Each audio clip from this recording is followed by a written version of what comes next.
Your Humanities Half Hour is brought to you by the Northern Marianas Humanities Council.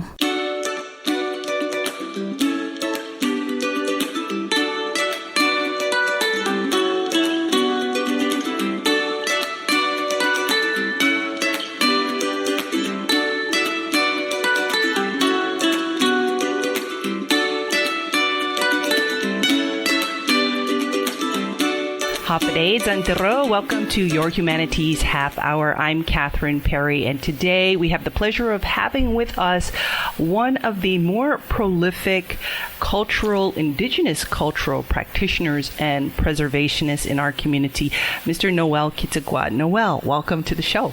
Thank you. This is responsive, Catherine. I've known you for a long time, and we were trying to remember how we know each other, but I've always known you as being the culture guy, the art guy. How is it you became interested in preserving and protecting our indigenous culture? Started really young, apparently. Yes, yeah. Well, first of all, I'm not only the cultural guy, but I guess I started, I would say, when I was 3 years old. That's when I found these two pieces of artifact. It was a pottery fragment and a sling stone outside my house. And I said, Dad, obviously, what's this? And they go, oh, that's from the past. Tell Grandpa about that. So it was my grandfather who really molded me all those times. And I just kept collecting whatever from, board to stuff, fragment of bullet casings and everything. And I just started collecting in my own den, my own thing that I just keep collecting it. And that's when my parents saw me that something's wrong with this kid because he just collects anything, seashells, insects, anything that fascinates me because, I don't know, there was no public library at that time. And pretty much the ocean, our house, the neighbors, the forest is my library. Yeah. And especially the elders. When I see somebody doing something, I just get there and I just watch. And more time, my parents were looking for me. I was just the neighbor, and they dubbed me Pichi Pichi, no Agwagwa, and Binikero. Those three words just stuck in my mind. And talkative. Yes, Naudi. In other people's business. Right. Yeah. I know, but it's more like, what are you doing? What is that? And I just, that's where my visual memory is just compiling and everything. Aside from my grandfather, whom he took me around when I was little, I was with him. I was the only one that pretty much with my granddad. What is the most important value or lesson you learned about the Chamorro people spending this time with your grandfather? At that time, I was more curious to learn about the past. And that's when he started talking to me. And before visualizing everything, hearing the words, when he explains with his hands about the past and everything, I kind of visualize it. Mm-hmm. And the more I increase my visual memory, that's the time I started drawing. I would say 4 or 5. I just do some minor sketches, and it just bloomed from there. But my grandfather pretty much molded me. A lot of people don't know my grandfather worked for Georg Fritz during the German period. He speaks very fluent in speaking, writing, and reading Spanish, German, aside from Chamorro, a little bit of Japanese, but he knows other Carolinian. He talks Carolinian at the time, and he talks Yapese, and I can't believe it. He was a linguist. So, I started off saying you're the history and the art guy, but really you have a really vast background of various experiences related to this. What kind of stands out for you in the lifetime you've had doing this kind of work? I will say that after doing, drawings and paintings and everything, I was really trying to find out my cultural identity. I was asking so much question about the past, and I remember that time, all the elders were dancing in the mestizas, the Spanish clothing and everything and the song, and I kept telling myself, is that Chamorro? Is that really my cultural identity? And I remember going to the Lali 4, just watching the Carolinians. Now we could, the Refaluash, do the dance, and I go, wow, that's really interesting. So that's, and I keep asking myself and answering myself, and a lot of questions that I cannot answer. And that's when I think going to my dad and my grandpa, and I said, these are Carolinians, and the way they dance is very interesting. What about us? And that's the time I started to learn about the Spanish time. And I was just young. And there's words that we're using that I started to learn later on, the real indigenous word of a lot of things. And up to now, I would say about 60% of our language is pretty much Spanish. So I started to learn my cultural identity, and I left here, go to Minneapolis. I even started doing research about everything that I could find. I wanted to focus today on one particular area of, I would say, your expertise, and that's the work you've been doing in recent years, or for a number of years, replicating artifacts. What made you decide that you were interested in this particular part of the culture? And how did you get started? I would say that after collecting all those, pieces of artifacts, and I remember my mom, she had a lot of those Gerber small jar of baby bottle. Baby food jars. And I even tell my aunt, she says, I need those. I said, what are you going to do that for? You were like a scientist also. Well, I don't know anything about that, but I was just curious. So I collect all of those baby jar bottles and, seashells. So I just put all seashells put in there. Dead butterflies. I just have my own collection. So, yeah, and even sands from every beach that I go, I put them, and I said, what is this place? As Gono and everybody, as Matanza. But then after collecting it, all those things, and for example, the slings on the powders and everything, I just sat down and I said, okay, so we have it. There it is. But how is it made? So I'm more like a forensic, I don't know if we want to call it forensic. Then I start just say, wait a minute, then I start learning not only from my grandpa, but there's a lot of things my grandfather can't really tell me is how it was made. Right. For example, the agate, for example, the leaf, the agate to weave something, of course, they process it and everything. That's really fine. But when it comes to other stuff like the hema blade, The what? The hema blade, the tridiagonal blade for the edges. Oh, okay. Okay, so there's later on I started learning this. It has to be, chipping, a lot of grinding and chipping and knapping and then sharpening and polishing it. Then I just started to figure it out myself that's my speculative theory is that that's the way it's supposed to be made.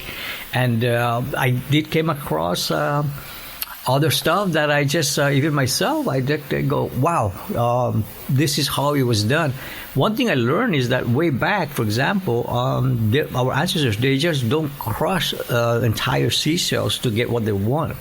They know exactly the formation of the cell, and they know which part to cut it into two pieces rather than crushing it now with a hammer. But it's very delicate. A lot of manpower, a lot of time consuming, a lot of chipping and knapping. For example, a sling stone. They will look for a stone that has, becomes like already an oval shape. And it's from there on, that's the time they start grinding it using different cores of a stone, like guasang is the one stone. It's a volcanic rock that it's very coarse. That becomes like a grinding stone. Yeah. What kind of stones have you used to make latte stones, or what kind of stones traditionally, rock, have you discovered or researched that the Chamorros use to make sling stones?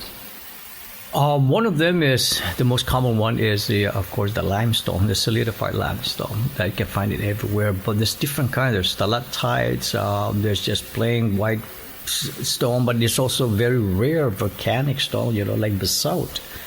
And the rarest and the most, the hardest stone is usually found, that's usually the best for making a sling stone.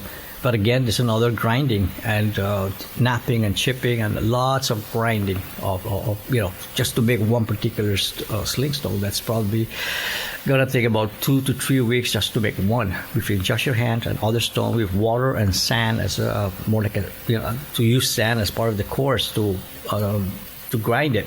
So, for example, here's the stone, and here is another quartz, another stone. You put sand on top of water, and that's how you got. It's more like a sandpaper, like an 80 grit sandpaper. Do you make your replications by hand?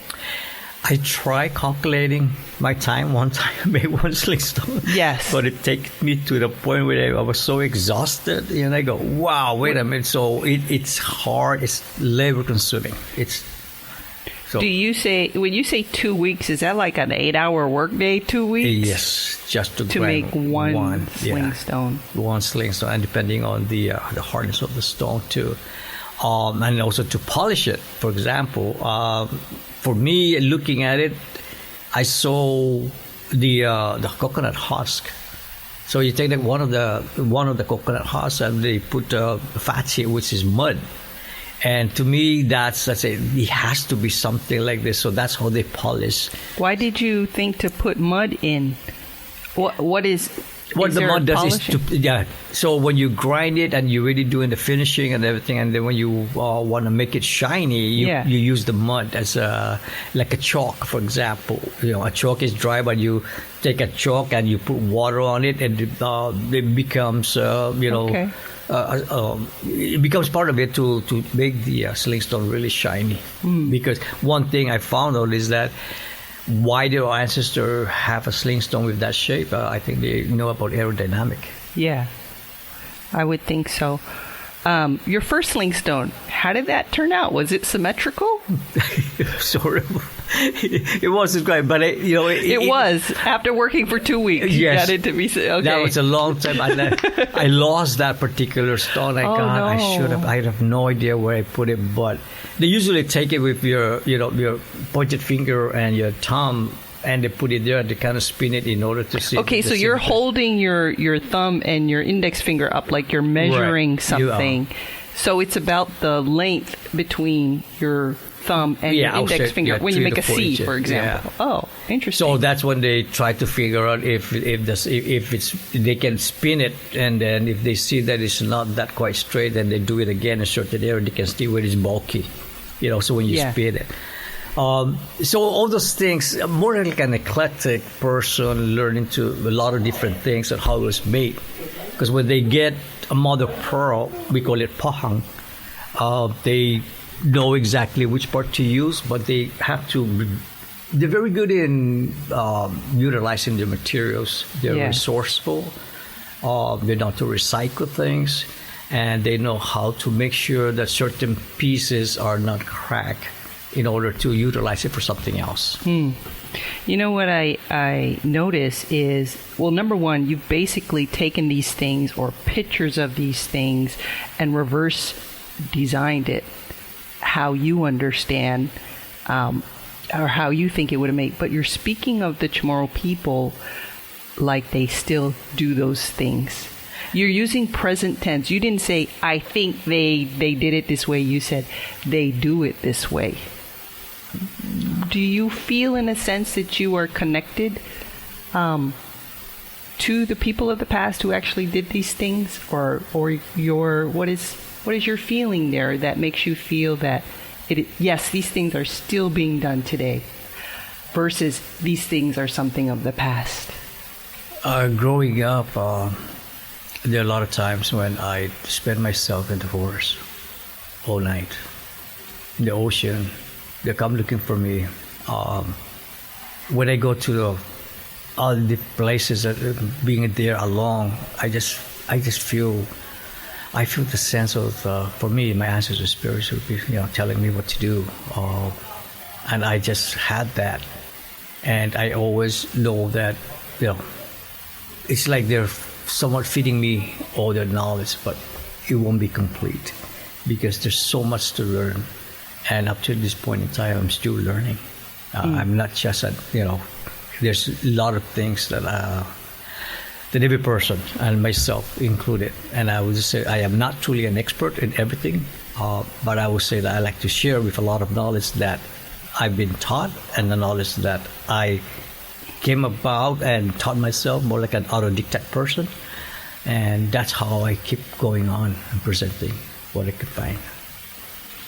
Our guest today is Noel Quitugua, Indigenous Chamorro cultural practitioner and preservationist. We'll be back with more after this break. I Northern Marianas Humanities Council bula guinahanya puri historian Marianas dan kultura. Sinyon soda esisihan and formasyon gi zon mami website nmhcouncil.org. Pat bisita gi YouTube pat Facebook. Guajalokwe diferentes clases leblu na sinya un fan. I Northern Marianas Humanities Council has uzura todo I experiencia tautau. Welcome back to Your Humanities Half Hour. We're chatting with Noel Quitugua, Indigenous Chamorro cultural practitioner and preservationist. Noel, I do want to give you a chance to talk about at least one more replica that you've made. But before we do that, one of the things you've mentioned is that you want to ensure that the items or the things or the words that are being preserved do not become more selective. You have a little bit of a concern you were talking about making sure we preserve as much as we can. What is your concern there? What are you seeing happening? There's so much indigenous or Chamorro words that we lost. For example, yesterday I saw this sea urchin, and Jack Villagomez told me about the name of it in the Western terminology because he's a biologist. But we only have one word for sea urchin, and that is laun, for example. But there's different kinds of laun, there's different kinds of sea urchin, and I grew up being told that laun tituka atilong, it is the black porky, spiny sea urchin. The words is, at least they heard the one word stays, but in terms of other words associated with that particular thing, it's been lost.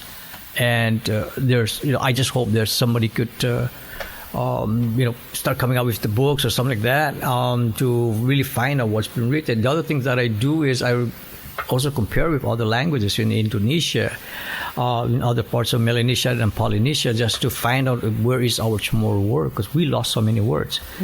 One of the particular artifacts that I've been sharing or presenting to the University of Washington with Dr. Holly Baker, and I wanted to share something. I didn't really know Dr. Holly Baker until there, but she used to stay in the Marshall. She speaks Marshallese. She's also a co-author of one of these has to do with the nuclear bombing in Marshall. 67 atomic bomb have been experimented there.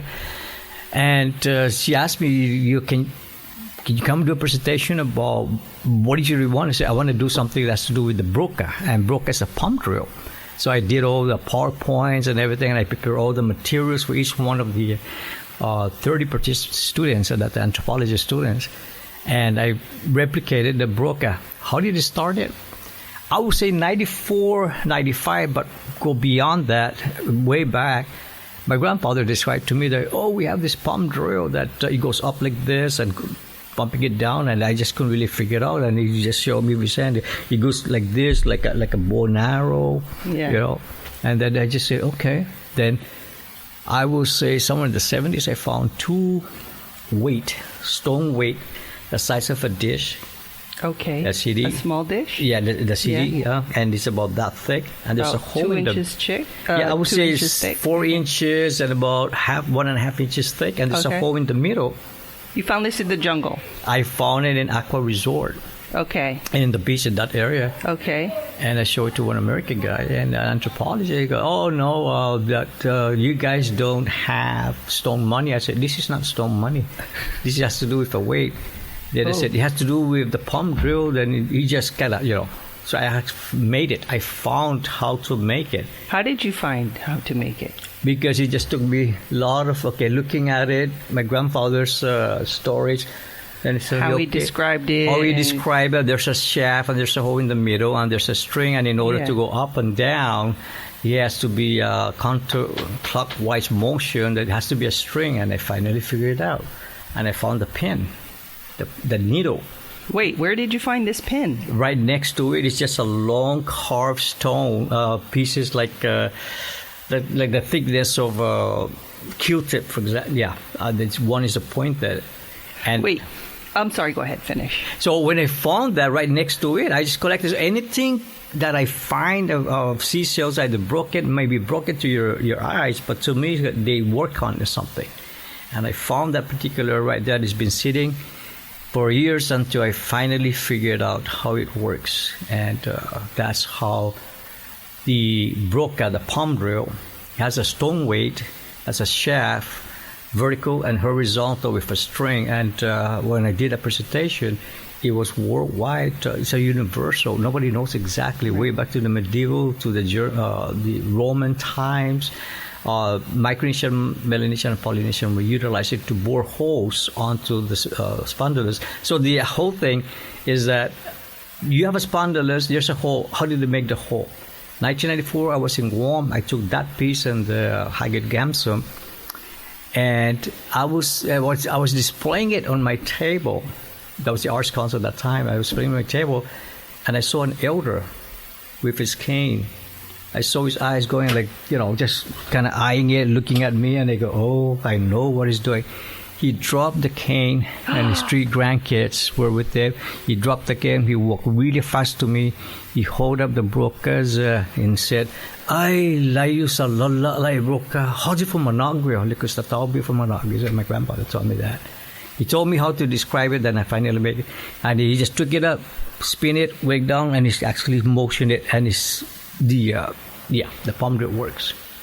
So that palm drill is how they drill it on seashells, wood, bones, in order to bore holes. So anything that has hole, there's a string or strand goes through it.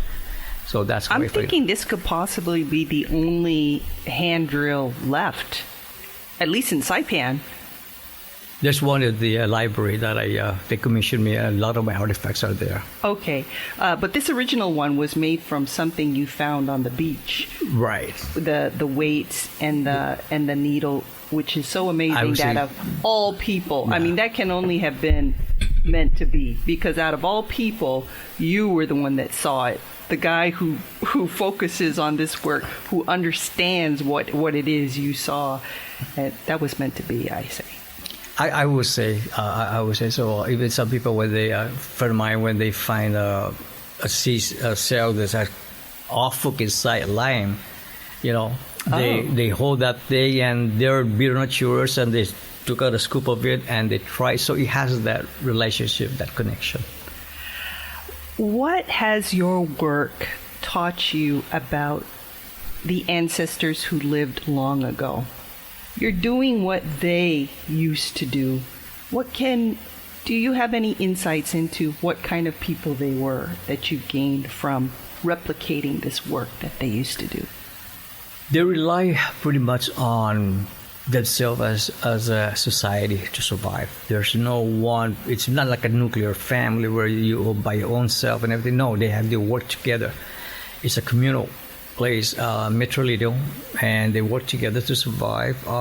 They share, they border each other, and they make a lot of their materials, their household tools, objects, in order to make it better for them. For example, how do they collect water? For example, when it rains, so this way they collect water when it rains, and they collect water in the river, and they call it the bobu, or where the water is stream. But for example, the rain, how do they collect water? Well, there's a lot of big potteries. For example, that fragment of pottery, when I looked at it, it got to be about 4 feet diameter, or 3 feet and about 6 inches, and they lay down on the ground, and when it rains, it goes in there. So that's how they collect water there.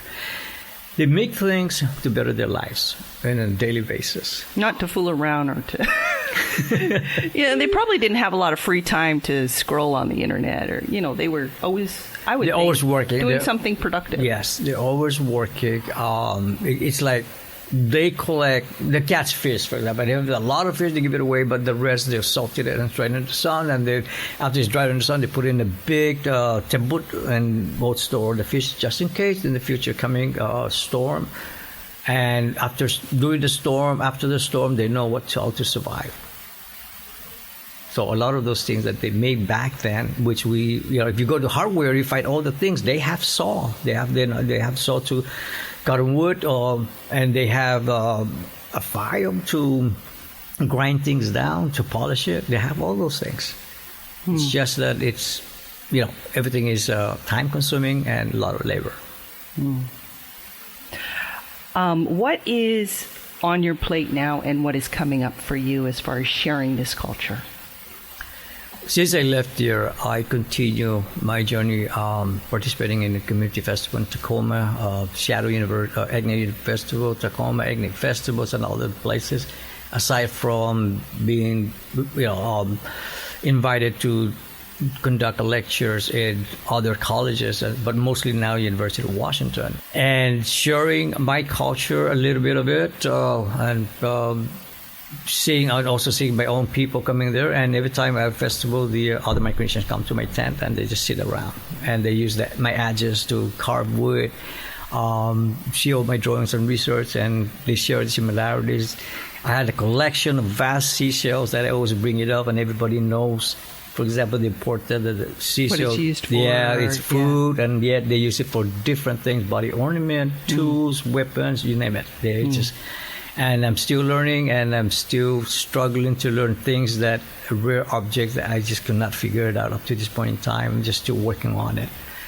So, and for my own family, my own community, it's very important, because I was so lucky that the minute they asked me in college, do you want to share your culture? I said, sure. And that's happened. My roommate has a friend who used to stay in Chuuk, and has a lot of Chuuk stuff on devil mask, so Palawan storyboard, and I use that as part of my presentation. And I also cooking. I did a lot of cooking there just to show this is how we eat, and this is the kind of food we have.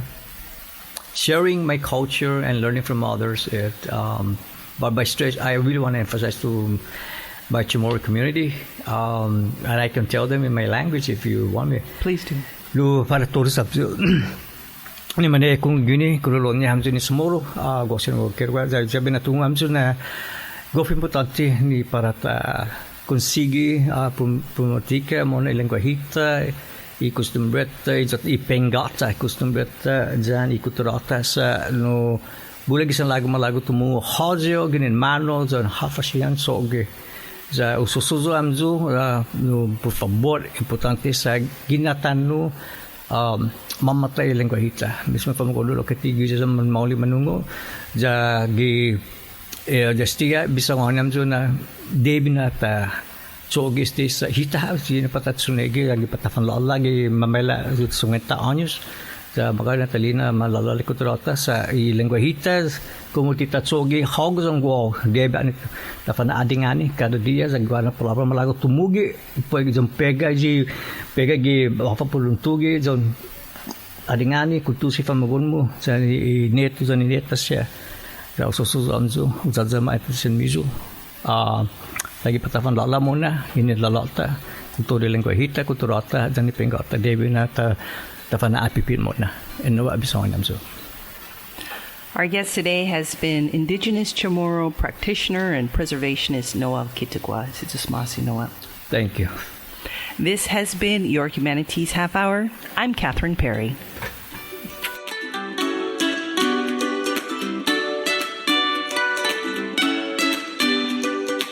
This program was supported by a We the People grant awarded to the Northern Marianas Humanities Council from the National Endowment for the Humanities. Any views, findings, conclusions, or recommendations expressed in this program are those of the participants and do not necessarily represent those of the National Endowment for the Humanities or the Northern Marianas Humanities Council.